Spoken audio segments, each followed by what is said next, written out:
Doctor Yunus তো আমাদেরই লোক।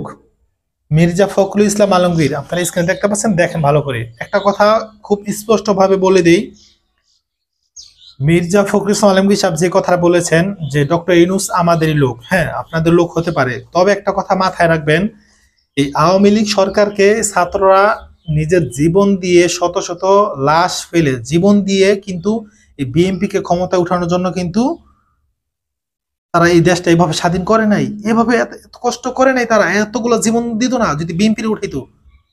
এই ছাত্র করছে একটা সুশীল একটা সমাজ চায়, এই শান্তি সুখের একটা সমাজ চায়। এই বিএনপি আসার আগেই অলরেডি দেখি তারা এমন কিছু কথাবার্তা বলতেছে, আমরা আজকে শুনতে পারলাম যে জামাত ইসলাম এবং বিএনপি তারা কি করছে, অমুক হল দখল করে ফেলছে। মানে চিন্তা করতে পারে, আসার আগে ক্ষমতায় আনে খবরও নাই, কোনো কিছু খবর নাই, এর মধ্যে দখলদারি শুরু হয়ে গেছে। এটা কিন্তু আমরা কখনোই চাই নাই। মির্জা ফখরুল ইসলাম সাহেব থাকেন, আপনি দেশে অনেক কিছু হন, উপরে ওঠেন, সেটা আমাদের দেখার বিষয় না, কিন্তু দেশটা নিজের মনে করবেন না, কোনো বিএনপির মনে করবেন না, আওয়ামী লীগের মনে করবেন না। এদেশের ছাত্র জনতা কিন্তু আপনাদেরকে এত ভালোবাসেন, এত চিন্তা করেন না। দেশের মধ্যে আরো বহুত আগে কি করছেন সেগুলো কিন্তু সবাই জানে। এত ভালো হওয়ার কোনো কিছুই নেই।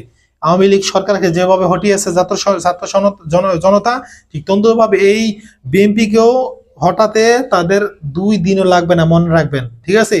এত বড় স্বৈর শাসককে যেহেতু দৌড়ের উপর রাখছে, সেই খাতে আপনারা কিন্তু কিছুই না, সেখানে আপনারা কিছুই না, আপনাদের ঘটাতে সময় লাগবে না। তো আর কোনো কথা না, ভিডিওটি সর্বোচ্চ শেয়ার করে দিবেন। আল্লাহ হাফেজ।